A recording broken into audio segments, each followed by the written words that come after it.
अध्याय 4 कर्मयोग का स्पष्टीकरण। अब श्री कृष्ण अर्जुन को अपने अवतार का रहस्य बताते हैं और कर्मयोग सिद्धांत का वर्णन करते हैं। वे कहते हैं कि वे अजन्मा तथा अविनाशी हैं, फिर भी सारे जगत के स्वामी हैं, और जब जब धर्म की हानि होती है तब तब वे भक्तों का उद्धार करने, दुष्टों का विनाश करने तथा धर्म की पुनः स्थापना हेतु अवतार लेते हैं। उनके ये जन्म और जन्म लेकर किए जाने वाले कर्म दिव्य होते हैं। जन्म कर्म च में दिव्यम। जो भी उनके इस रहस्य को जान लेता है वह जन्म मरण के चक्र से मुक्त जाता है। जिस भाव से जो भक्त उनकी शरण ग्रहण करता है, वे उसे उसी भाव के अनुरूप फल देते हैं। उन्होंने मनुष्यों के कर्म आधारित 4 वर्ण बनाए हैं: ब्राह्मण, क्षत्रिय, वैश्य और शूद्र। इस सृष्टि का रचयिता होने पर भी वे अकर्ता ही हैं, और चूंकि वे कोई कर्मफल नहीं चाहते, अतः कर्मों से नहीं बंधते। इस प्रकार उन्हें यथार्थ में जानने वाला व्यक्ति भी कर्म से नहीं बंधता, और पूर्वकाल में ऐसे बहुत से लोग हुए हैं जिन्होंने इस विधि से उन्हें प्राप्त किया है। कर्म और अकर्म का निर्णय करना बहुत कठिन है। मनुष्य को ये ठीक से जान लेना चाहिए कि कर्म, विकर्म और अकर्म में क्या अंतर है। भगवान की भावना के बिना किए गए सारे कर्म विकर्म है, अर्थात निषिद्ध हैं। जो मनुष्य कर्म में अकर्म देखता है और अकर्म में कर्म देखता है वही बुद्धिमान है। 1. जो कर्म स्वार्थ कामना से रहित होकर किए जाते हैं वे बंधनकारक नहीं होते। वेदों में यज्ञ का विधान है, इस पर वे कहते हैं कि यज्ञ का कर्मकांड नहीं बल्कि स्वार्थ कामना का त्याग है। इस प्रकार यज्ञ न करने वाला न तो इस लोक में कुछ पाता है और न ही परलोक में। अनेक प्रकार के द्रव्यों से किए जाने यज्ञों की अपेक्षा ज्ञान यज्ञ ही श्रेष्ठ है। ज्ञान से बढ़कर इस संसार में कुछ नहीं है। ज्ञान से मनुष्य संशय नष्ट हो जाते हैं। अतः अर्जुन को चाहिए कि उसके मन में अज्ञान के कारण जो संशय उठे हैं उन्हें ज्ञान रूपी शस्त्र से काटकर युद्ध करे। के समस्त 1. चक्रवर्ती राजगोपालाचारी ने अपनी पुस्तक भगवद गीता में इस कथन को बड़े सरल तरीके समझाया है। वे लिखते हैं, कर्म में अकर्म देखना नियत या स्वीकार किए हुए कर्मों को करते करते ही स्वार्थ कामना के त्याग के सिद्धांत को समझना और पूर्ण करना है। अकर्म में कर्म को देखना यह समझना है कि बाहरी संयम ही मानसिक शुद्धि नहीं है, उसका अर्थ अभ्यास द्वारा अतिरिक्त कामना का नियंत्रण करना भी है। उद्धरण चिन्ह।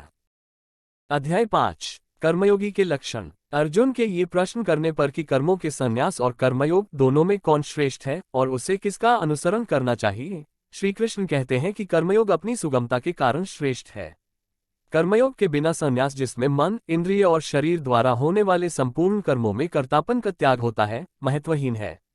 जिस व्यक्ति का अपने मन पर वश और जो जितेंद्रिय और शुद्धचित्त वाला है, ऐसा कर्मयोगी कर्म करता हुआ भी कर्मों में लिप्त नहीं होता। जो पुरुष अपने सब कर्म परमात्मा को अर्पित कर देता है और आसक्ति त्याग कर कर्म करता है, वह पुरुष जल में कमल की भांति पाप से लिप्त नहीं होता। सकौम कर्म करने वाला पुरुष ही कर्मफल में आसक्त होकर बंधता है।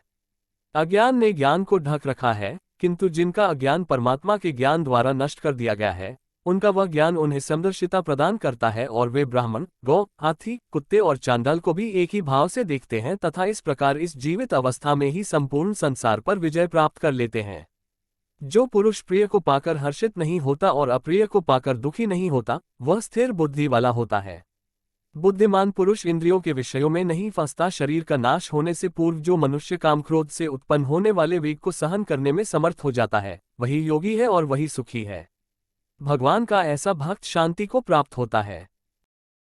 अध्याय 6 आत्मसंयम का वर्णन। श्री कृष्ण आगे कहते हैं कि संकल्पों का त्याग न करने वाला पुरुष योगी नहीं होता। आसक्ति त्याग कर कर्म करने वाला मनुष्य स्वयं ही अपना मित्र है, और जिसका मन अपने वश में नहीं है वह स्वयं ही अपना शत्रु है। इस पर अर्जुन ने शंका व्यक्त करते हुए कहा कि मन को वश में किए बिना आसक्ति छोड़ना तो अत्यंत कठिन है, और मन को वश में करना वायु को रोकने की भांति अत्यंत दुष्कर है। तब श्री कृष्ण ने उत्तर दिया कि यह सही है कि मन बड़ा चंचल है और बड़ी कठिनाई से वश में होता है, किंतु यह अभ्यास और वैराग्य से वश में हो जाता है। मन को वश करे बिना योग सिद्धि नहीं हो सकती। अब अर्जुन ने शंका व्यक्त की कि यदि कोई व्यक्ति जो योग के प्रति श्रद्धावान तो है, किंतु कुछ समय पश्चात यदि उसका मन विचलित हो जाता है तो वह किस गति को प्राप्त होता है। इस पर श्री कृष्ण कहते हैं कि आत्मोद्धार हेतु किया गया कर्म परम कल्याणकारी माना गया है, और यह कर्म करने वाले की दुर्गति नहीं होती, न इस लोक में न ही परलोक में। ऐसे पुण्यात्मा व्यक्ति मृत्यु के बाद स्वर्ग भोग कर पुनः पृथ्वी पर उच्च कुलों में जन्म लेते हैं और अपने पूर्व संस्कारों से प्रेरित होकर भगवान की प्राप्ति की ओर अग्रसर होते हैं तथा परम प्राप्त करते हैं। योगी तपस्वियों से श्रेष्ठ है, और जो श्रद्ध योगी उनका भजन करता है वह उन्हें बहुत प्रिय है। अतः अर्जुन को योगी बन जाना चाहिए। अध्याय 7 अपने भक्तों की प्रशंसा। आगे श्री कृष्ण अर्जुन को ईश्वर और प्रकृति के विषय में बताते हुए कहते हैं कि उनकी प्रकृति दो प्रकार की है, अपरक जड़ और परक चेतनशील। इन दोनों प्रकृतियों के संयोग से ही संपूर्ण प्राणी उत्पन्न होते हैं। पृथ्वी, जल, तेज, अग्नि, वायु, आकाश, मन, बुद्धि और अहंकार, यह 8 रूप वाली अपरा प्रकृति है। और दूसरी पराशक्ति जिससे ये संपूर्ण जगत बनता है, वह चेतन प्रकृति है जिसमें आत्मा रहती है।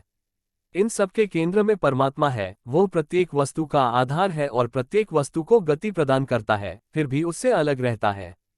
ये संपूर्ण जगत मनकों की माला जैसे ईश्वर में गुंथा हुआ है। जल में रस, चंद्रमा और सूर्य में प्रकाश, वेदों में ओंकार, आकाश में शब्द, पुरुषों में पुरुषत्व, पृथ्वी में गंध, अग्नि में तेज, बुद्धिमानों में बुद्धि, समस्त चराचर प्राणियों का अविनाशी बीज, बलवानों में कामना और आसक्ति से रहित शुद्ध बल तथा सभी प्राणियों में धर्मानुकूल विशुद्ध काम क्रिया ईश्वर ही है। सात्विक, राजस तथा तामस 3 गुण हैं जो ईश्वर से ही उत्पन्न है और ईश्वर में ही स्थित है, किंतु वे ईश्वर को प्रभावित नहीं करते। यद्यपि सारा जगत इन त्रिगुणों के प्रभाव से मोहित है और ईश्वर को नहीं पहचानता। इन त्रिगुणों पर आधारित देवी माया को पार करना कठिन है, परंतु जो ईश्वर की शरण में जाते वे इसे पार कर सकते हैं। मूढ़ मनुष्य ईश्वर की शरण नहीं लेते।